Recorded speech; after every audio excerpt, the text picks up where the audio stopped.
Menlu Sugiono menegaskan kerjasama strategis Indonesia dan Afrika Selatan bisa menjadi kekuatan baru bagi perdagangan, investasi, serta pertumbuhan ekonomi negara-negara anggota BRICS.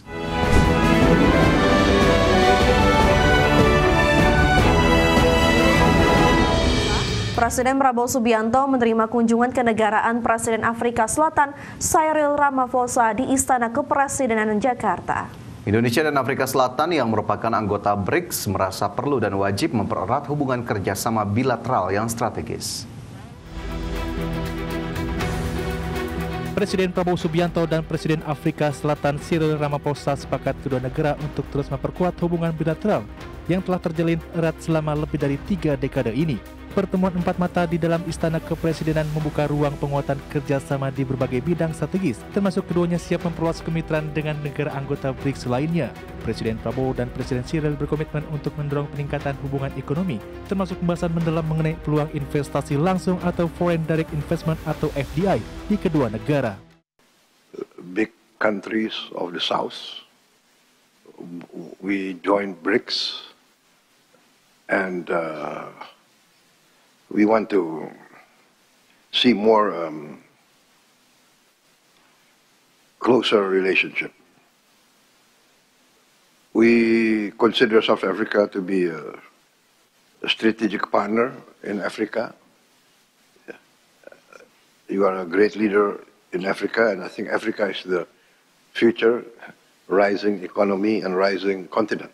Sementara itu, Presiden Afrika Selatan Cyril Ramaphosa menilai Indonesia dan Afrika Selatan merupakan negara besar yang berasal dari wilayah selatan dunia dan merupakan bagian dari aliansi ekonomi negara berkembang BRICS. Presiden Cyril menegaskan penguatan kemitraan strategis Indonesia-Afrika Selatan akan membuka jalan bagi pertumbuhan ekonomi yang lebih masif. Kerjasama bilateral Indonesia dan Afrika Selatan yang terjadi lebih dari 3 dekade ini telah menghasilkan hubungan perdagangan yang saling menguntungkan. Tercatat hingga sepanjang periode Januari hingga Agustus 2025, total perdagangan kedua negara mencapai 1,42 miliar dolar Amerika Serikat. Dari Jakarta, Tim Liputan, IDXNU. Sementara itu, Menteri Luar Negeri Sugiono menegaskan bahwa Indonesia dan Afrika Selatan sama-sama ingin memperkuat dan memperluas hubungan perdagangan dan perekonomian di kawasan Afrika Selatan. Dalam pertemuan resmi, Presiden Prabowo dan Presiden Ramaphosa berjanji akan membuka ruang kerjasama strategis yang lebih intensif bagi kedua negara. Menlu Sugiono menegaskan kerjasama strategis Indonesia dan Afrika Selatan bisa menjadi kekuatan baru bagi perdagangan, investasi, serta pertumbuhan ekonomi negara-negara anggota BRICS. Salah satunya mungkin kedelai, ya, produk-produk kedelai, kemudian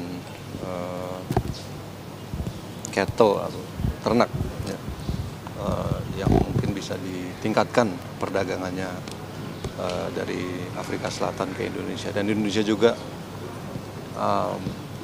akan mencari komoditas-komoditas yang memiliki nilai kompetitif untuk dipasarkan di Afrika Selatan. Itu yang pertama. Kemudian yang kedua, kerjasama di bidang pendidikan. Tadi Presiden Prabowo juga menawarkan kursi-kursi ataupun slot-slot beasiswa bagi pelajar di Afrika Selatan. Kementerian Perdagangan mengungkapkan bahwa hubungan perdagangan antara Indonesia dan Afrika Selatan memiliki potensi yang signifikan. Hingga sepanjang periode Januari hingga Agustus 2025, total perdagangan kedua negara tercatat sebesar 1,42 miliar dolar Amerika. Kementerian Perdagangan mengungkapkan hingga sepanjang periode Januari hingga Agustus 2025, total perdagangan kedua negara tercatat sebesar 1,42 miliar dolar Amerika Serikat. Dalam periode ini, ekspor Indonesia mencapai 690,6 juta dolar Amerika Serikat, sementara impor sebesar 732,1 juta dolar Amerika. Pada tahun sebelumnya, yaitu 2024, total perdagangan kedua negara mencapai 2,41 miliar dolar Amerika Serikat. Angka ini menunjukkan peningkatan sebesar 7,2% dibandingkan tahun 2023 yang menandakan pertumbuhan positif. Nilai ekspor Indonesia tercatat sebesar 790,4 juta dolar Amerika Serikat, sedangkan impor dari Afrika Selatan mencapai 1,62 miliar dolar Amerika Serikat. Adapun produk ekspor utama Indonesia ke Afrika Selatan sangat beragam, beberapa di antaranya minyak kelapa sawit dan turunannya bulldozer, mobil penumpang, dan karet alam. Sementara itu, produk impor utama dari Afrika Selatan ke Indonesia juga bervariasi, meliputi paduan aloy, biji kromium hingga gula tebu atau sukrosa murni. Berbagai sumber IDX Channel. Berdasarkan laporan World Competitiveness Ranking 2025 yang dirilis Institute for Management Development, peringkat daya saing Indonesia di tingkat global tahun 2025 turun dibandingkan tahun lalu. Indonesia menempati peringkat ke-40 dari 69 negara dan berada di bawah Malaysia dan Thailand. Peringkat daya saing Indonesia di tingkat global tahun 2025 turun dibandingkan di tahun lalu. Berdasarkan laporan World Competitive Ranking 2025 yang dirilis Institute for Management Development, Indonesia menempati peringkat ke-40 dari 69 negara dengan performa ekonomi di posisi ke-24 dan efisiensi bisnis di posisi ke-26. Sementara tahun lalu Indonesia berada di peringkat ke-27 dari 69 negara atau turun 13 peringkat. Menteri Perindustrian Agus Gumiwang Kartasasmita mengaku tidak puas dengan peringkat daya saing Indonesia di tingkat global. Sebab penurunan peringkat ini membuat Indonesia semakin tertinggal dari negara tetangga seperti Malaysia dan Thailand. Buat saya tidak terlalu puas, yaitu Indonesia menempati peringkat ke-40 dari 69 negara. Peringkat ini menempatkan Indonesia di tengah-tengah negara ASEAN lainnya, 35 Jepang ranking 35, India ranking 41.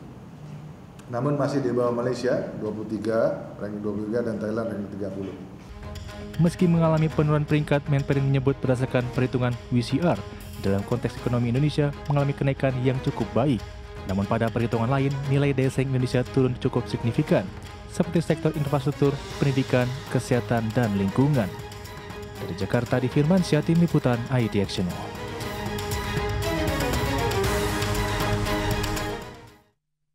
Ya pemirsa, peringkat daya saing Indonesia di tingkat global tahun 2025 turun 13 peringkat dibandingkan tahun lalu. Indonesia menempati peringkat ke-40 dari 69 negara, lebih baik dari India yang berada di peringkat 41 dan Filipina di peringkat 51.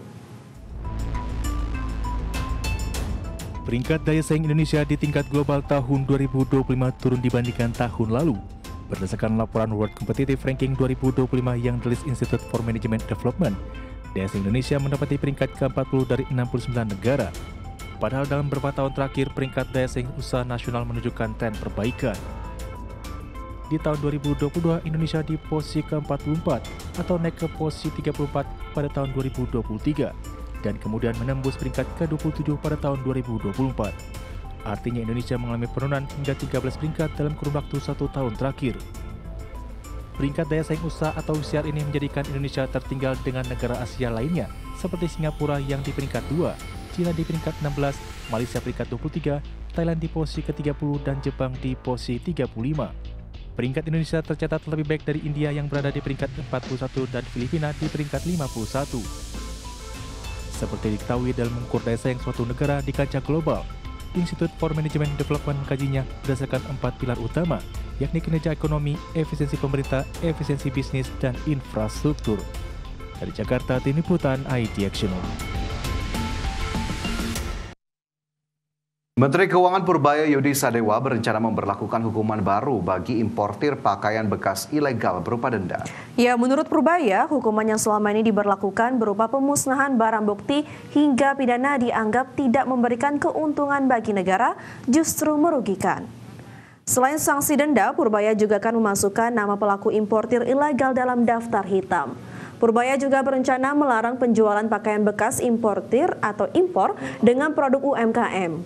Kebijakan tersebut diharapkan dapat mendorong perkembangan industri UMKM di sektor tekstil yang saat ini terdampak serbuan pakaian bekas impor. Ini hanya bisa dimusnahkan dan yang impor masuk penjara, saya nggak dapat duit, nggak didenda, jadi saya rugi. Cuman ngeluarin ongkos untuk memusnahkan barang itu, tambah ngasih makan orang-orang yang di penjara itu. Jadi sekarang kita rubah di mana kita harus bisa denda orang itu juga. Sepertinya mereka udah tahu, kita udah tahu pemain-pemain siapa aja, harusnya Saya lupa tadi kalau ada yang pernah Bapres saya akan